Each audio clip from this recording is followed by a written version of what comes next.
Welcome to this presentation.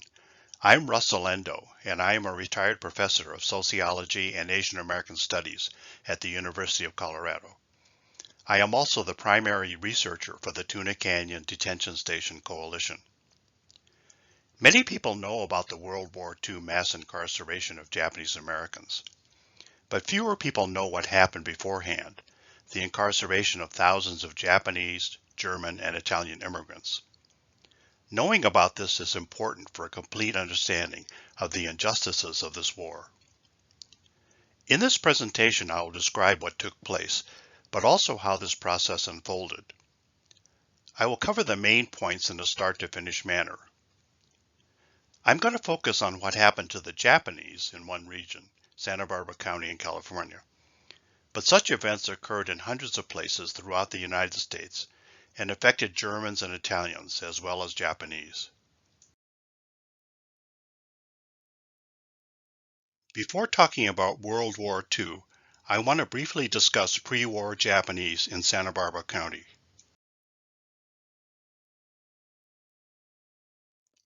Japanese settlement in Santa Barbara County occurred in and around four towns, Guadalupe, Santa Maria, and Lompoc at the left side of this map, and in the city of Santa Barbara on the right side.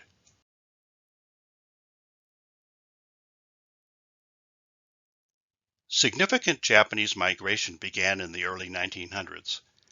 Many Japanese in the northern part of the county were involved in farming, first as laborers and then as farmers. Japanese immigrants were forbidden by law from owning land, so they leased farmland from white property owners. The Japanese in Guadalupe, Santa Maria, and Lompoc were pioneers in the fresh vegetable industry.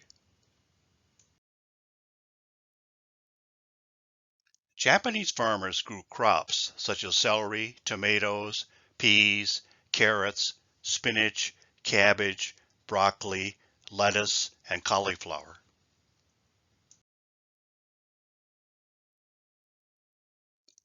This picture was taken by noted photographer Dorothea Lange.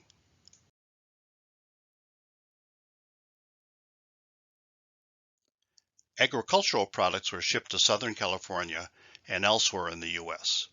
Four Japanese grower shippers dominated this industry.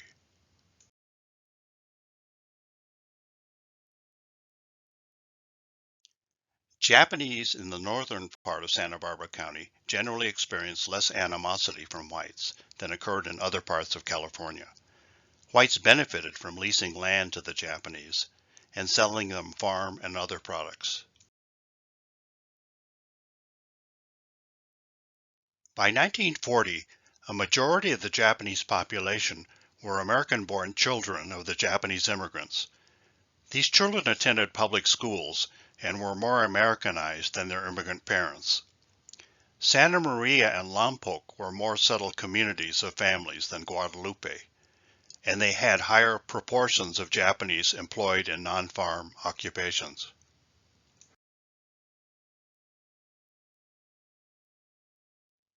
Japanese settlement in the southern part of Santa Barbara County occurred in and around the city of Santa Barbara.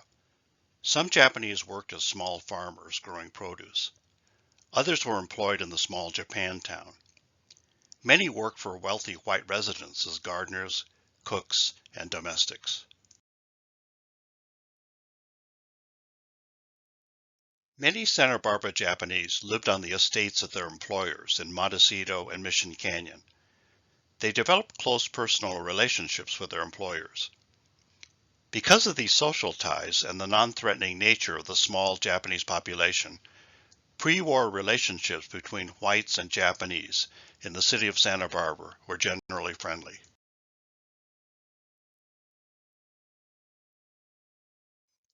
Let's take a closer look at the pre-war Japantown sections of Guadalupe, Santa Maria, Lompoc, and Santa Barbara. In and around each of these towns, the Japanese population was large enough to support a range of businesses and institutions. Examples of these were Buddhist and Christian churches.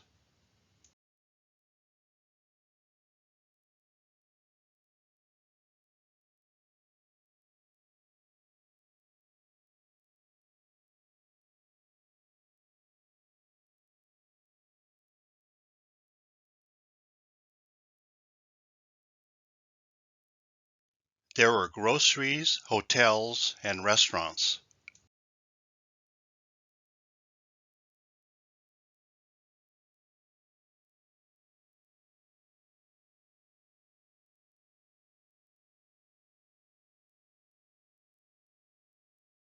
And there were automobile garages, also boarding houses, doctors' and dentists' offices, tailors, florists, drugstores, laundries, pool halls, fish markets, barber shops, and Japanese organizations and language schools.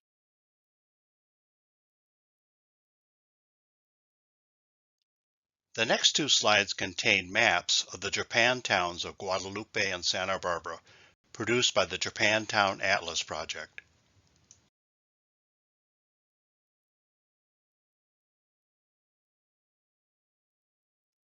In 1940, the Japanese population of Guadalupe was 933, while that of Santa Barbara was 375.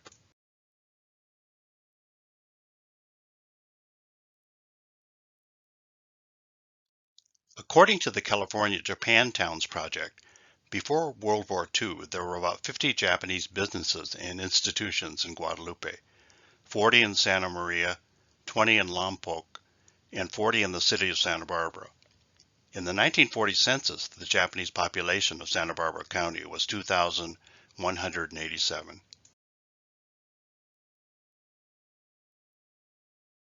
I want to talk now about U.S. government plans before World War II.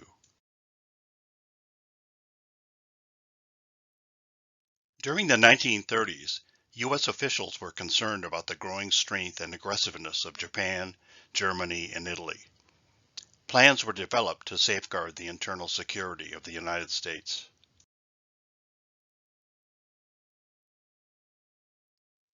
One plan was to create lists of individuals in the U.S.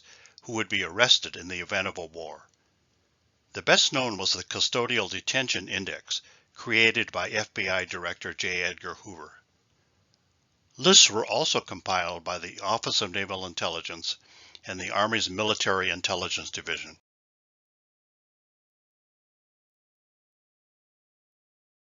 The Special Defense Unit was in charge of evaluating individuals. It used three main categories, A, B, and C, with A being the most dangerous. Suspicious Japanese, German, and Italian organizations in America were put into these three categories. Organization officials and members were then given individual A, B, or C classifications.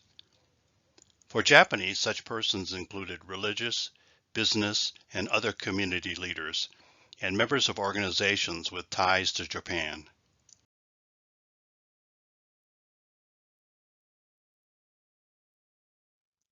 However, the FBI continued to evaluate individuals on its own. FBI arrest lists also included Japanese in occupations seen as dangerous, such as fishermen and Japanese language school teachers.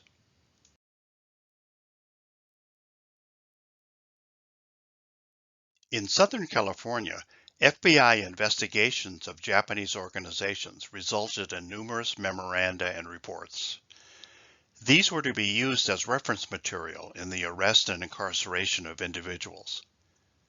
This slide shows an example of one major FBI intelligence report written in May 1941.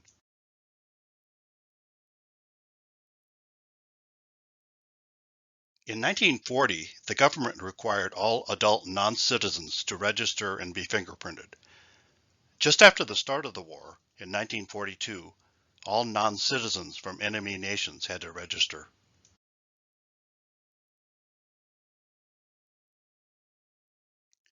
Let's turn now to World War II. When the war began, President Franklin Roosevelt issued presidential proclamations 2525, 2526, and 2527. This allowed the government to incarcerate non-citizens, or enemy aliens, from Japan, Germany, and Italy. It also authorized curfews, travel restrictions, and the exclusion of enemy aliens from designated areas, for example around ports, airports, rail yards, power plants, and military facilities. Possession of items such as firearms, cameras, and shortwave radios was forbidden.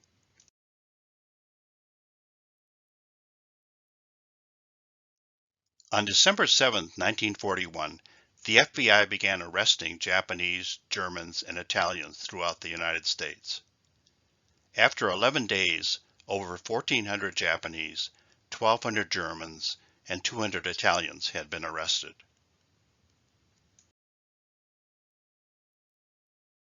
FBI action in Santa Barbara County was also swift. On December 7th and 8th, 1941, 14 Japanese immigrant leaders were arrested by the FBI in Guadalupe, Santa Maria, and Lombok. Within 2 weeks, 2 more Japanese and 1 German were also arrested.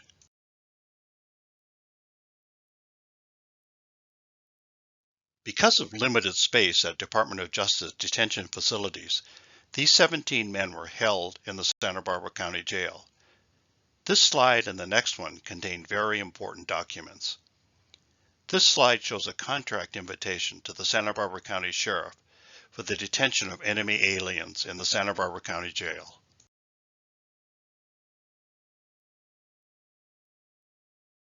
This slide shows the award of this contract. From December 9th to December 20th, 1941, the Santa Barbara County Jail was, by this contract, a World War II Department of Justice incarceration facility. And the city of Santa Barbara was one of the many places in the United States where Japanese and Germans were officially confined during the war.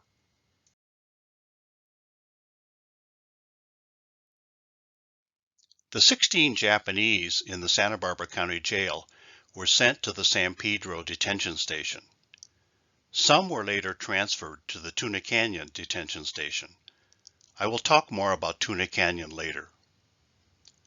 All Japanese arrested in Southern California were to have hearings in Los Angeles. But General John D. Witt of the Western Defense Command wanted enemy aliens, especially Japanese, moved away from the West Coast. So the 16 Japanese, along with others, were sent to the Fort Missoula, Montana detention camp on December 16th and 25th. This was the first of many removals of Japanese from Southern California.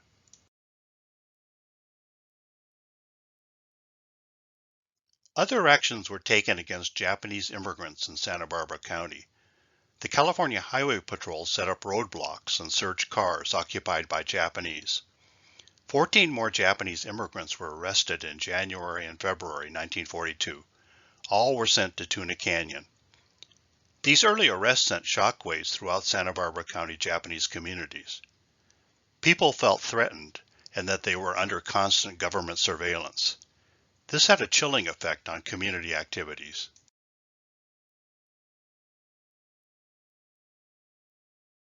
In early 1942, the distinguished African-American attorney Hugh Macbeth went to Guadalupe and the city of Santa Barbara to investigate the arrests of Japanese. He discovered no evidence of disloyalty. Macbeth instead found that these arrests had been promoted by white agricultural interests who wanted to take over Japanese farmland.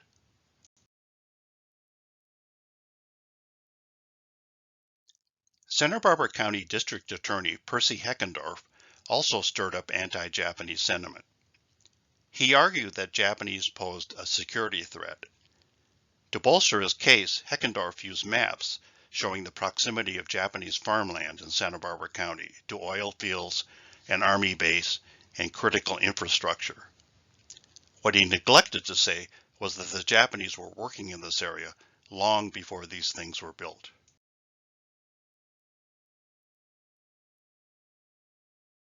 In February 1942, the FBI began mass arrests of Japanese immigrants in parts of Southern California. Santa Barbara County's turn came in mid-February.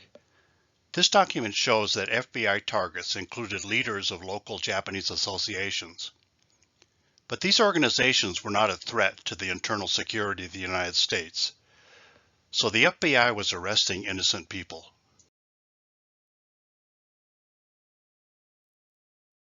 This document shows that FBI targets included members of two so-called Japanese patriotic societies.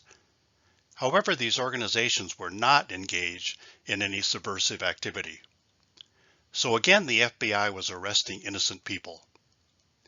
FBI targets in Santa Barbara County also included leaders of religious and farm organizations.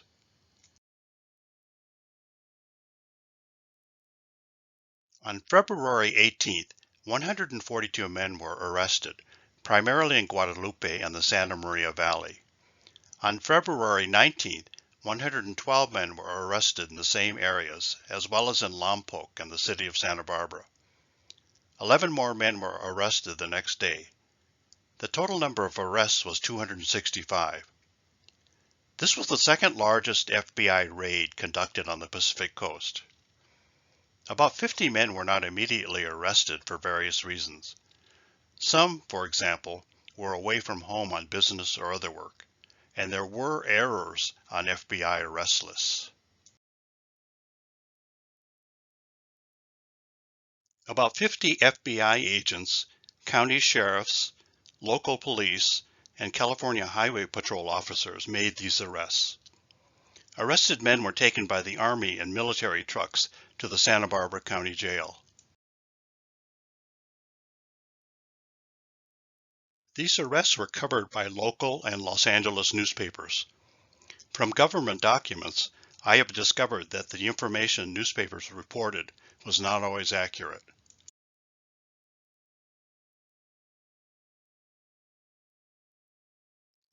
Of the 265 arrested men, 217 were transferred to Tuna Canyon. The rest were sent to the San Pedro Detention Station.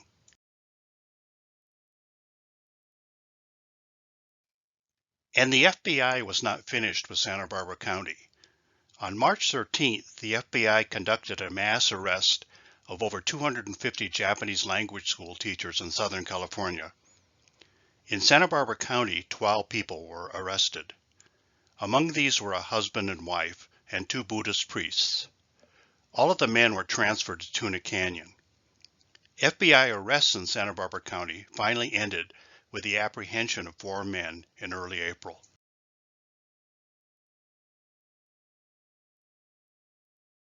In Lompoc, Daisho was a new Buddhist priest. He and his wife taught in the church's language school. Daisho was arrested on March 13th. He kept a detailed diary of his wartime experiences. Here is how Daisho described his arrest. The person who will be reading this and other parts of Tana's diary is Nancy Oda, the president of the Tuna Canyon Detention Station Coalition. These arrests happened because of the Dies Committee's report that accused the language schools of being anti-American organizations. Thus, we see the arrest as well as the confiscation of the school's textbooks. Of course, these organizations taught second-generation students not only the language, but also Japanese values. But somehow, the Americans do not accept the fact that these schools also teach students to be sincere and faithful to the U.S. During this war between the U.S. and Japan, there is not a single language school administrator who ran their school to somehow benefit Japan. They simply taught that being an American of Japanese ancestry should not mean that they are inferior to white Americans. This should be something Americans find agreeable. In total, 310 Japanese immigrant men and 1 woman were arrested. Most of the Japanese immigrant men in Santa Barbara County were arrested. They left behind wives and children who suddenly had to fend for themselves. These arrests removed nearly all of the senior leaders of Japanese communities. Japanese families and communities in Santa Barbara County were vulnerable to the rising tide of anti-Japanese racism.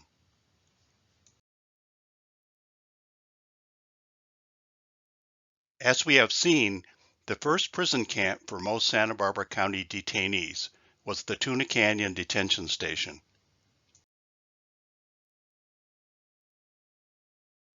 Tuna Canyon was located within the city of Los Angeles, in Tujunga, about 14 miles northwest of the Los Angeles City Hall. Tuna Canyon was one of two key confinement sites in the earliest forced removal of Japanese from Southern California.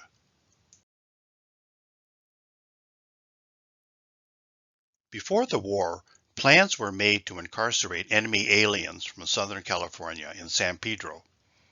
A search was conducted for a second site. Several places in Los Angeles and Ventura counties were considered. Just before the war, an unused civilian conservation corps camp in Tujunga was selected. Hours after the Pearl Harbor attack, this camp was turned over to the Department of Justice. On December 16, 1941, Tuna Canyon received its first prisoners.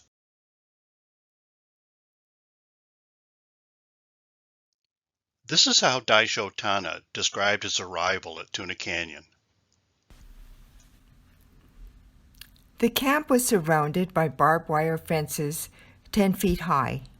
We went through luggage inspection, and I was assigned to Barrack F. Dinner tonight was a Japanese meal and included hot miso soup. I felt so relieved while eating it.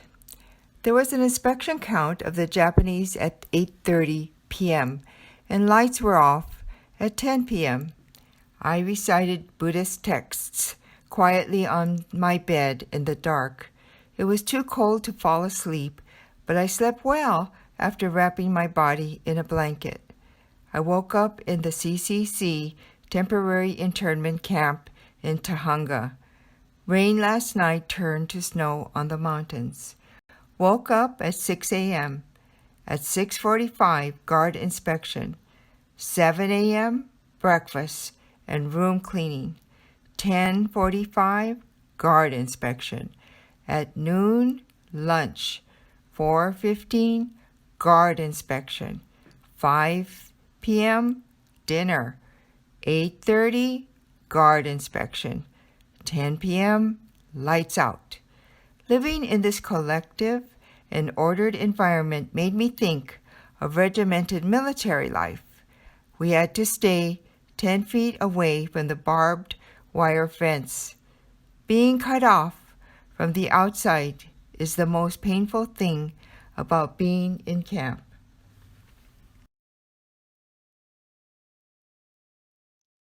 Tuna Canyon had 6 barracks, which could house up to 300 prisoners.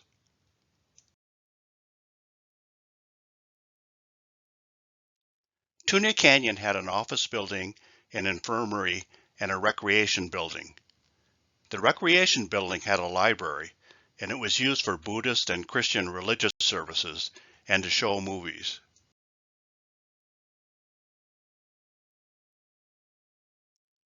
This is the Tuna Canyon Mess Hall. Detainee cooks were allowed to prepare meals.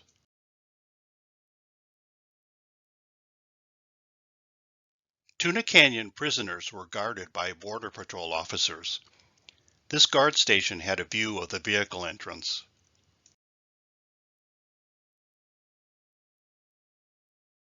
Merrill Scott was in charge of running Tuna Canyon. Here he is seen with Willard Kelly. Kelly was in charge of the Department of Justice detention and internment.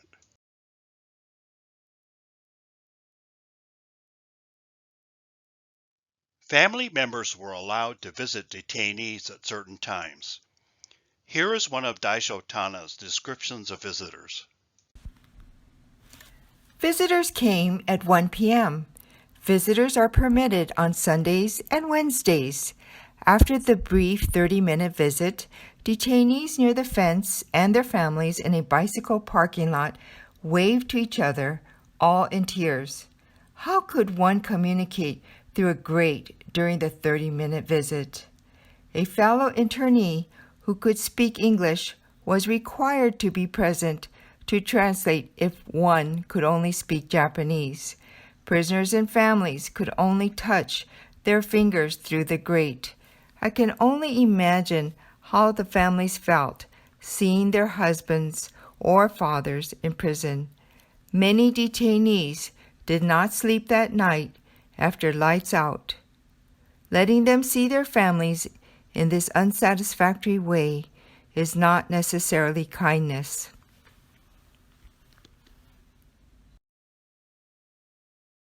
Detainees maintained vegetable gardens. At one time they had a cornfield. There was a wood shop where small items could be made. One detainee made inkstands, which he sent to family members. Activities for detainees included playing horseshoes and baseball. In this photograph, notice the guard tower near the fence and the watchtower on the hill. Even with such activities, thoughts of family were always present, as Daisho Tana points out. The spring sun is shining like it might in a southern region, and those confined here are playing baseball. It is good for us to engage in activities like this and forget ourselves and our time as detainees. There must be some here who have concerns, such as the state of their family business, which they cannot discuss with others. While there is no doubt that we all have love for our families that we had to leave behind, during those twice-a-week meetings with them through the barbed wire fence, there must be many detainees who cannot but stifle their true feelings. The detainees release stress by playing baseball, but they are simultaneously tired from preparing for the next transfer and feel sad to only be able to encounter their wives, who bring them delicious food by entwining their fingers for 3 minutes through the barbed wire while guards look over them.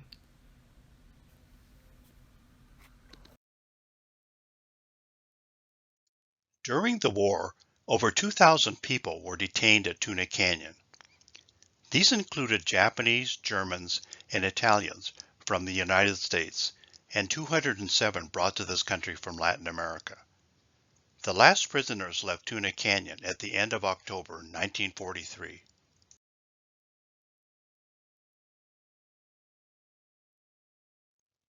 After Tuna Canyon, most Santa Barbara County Japanese were sent to detention camps in Montana, North Dakota, or New Mexico.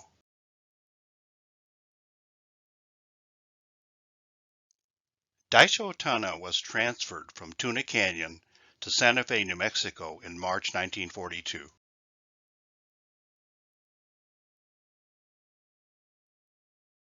At these new detention camps, Japanese were given a hearing to determine their fate.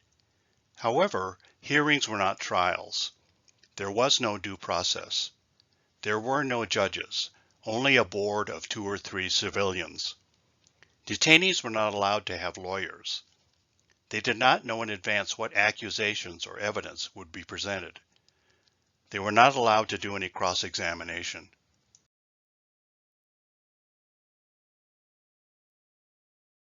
I have examined the records for several hundred hearings. Some hearings were short, others lasted hours.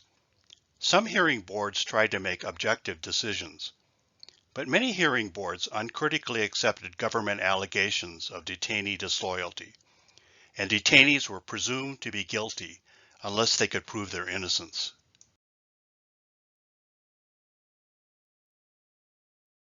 At Daisho Tana's hearing, the hearing board recommended his permanent internment. Tana was sent to the Army internment camp at Lordsburg, New Mexico.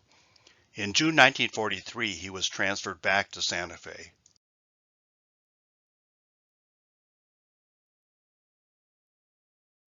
During Daisho Tana's incarceration, all of the remaining Japanese residents of Santa Barbara County, including Tana's wife and children, were removed from their homes at the end of April 1942. They were first sent to the Tulare Detention Facility. In August, most were transferred to the Gila River, Arizona War Relocation Authority camp. This was part of the mass incarceration of West Coast Japanese that included immigrants and their American-born children.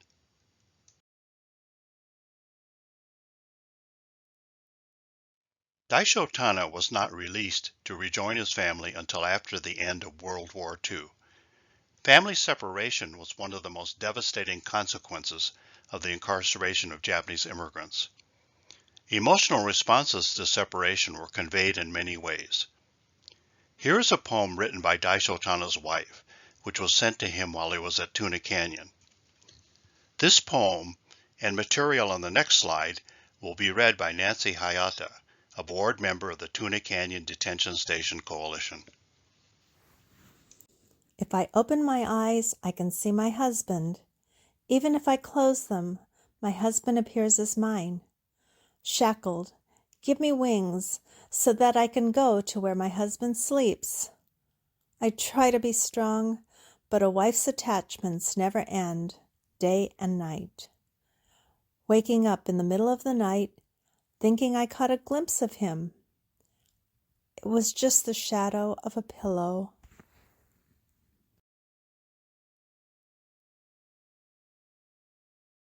Detainee family members pleaded with high government officials.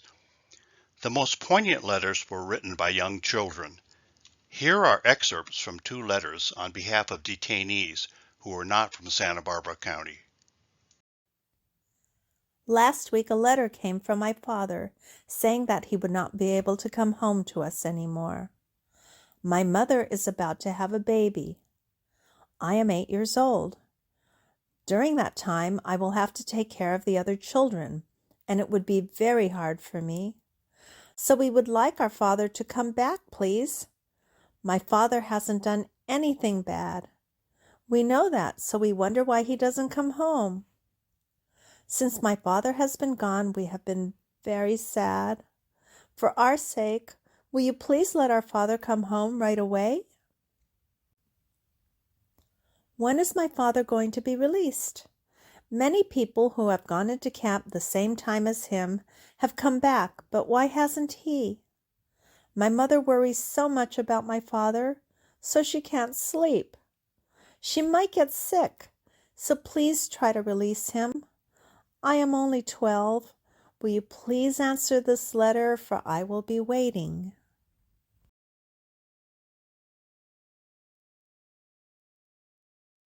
I want to conclude by pointing out that the arrest and incarceration of Japanese, German, and Italian non-citizens at the beginning of World War II was legal, although this power was greatly abused by the government. The legal basis was the Alien Enemies Act of 1798, which was recodified in 1918. This slide shows part of this law. This law is triggered by a presidential proclamation following a declaration of war or an actual, attempted, or threatened predatory incursion by a hostile nation or government. Note that an actual attack on the United States is not necessary. All that is required is what a president decides is an external threat. This gives presidents immense power, which can be used in the future against any non-citizen groups in the U.S. they see as threats to national security.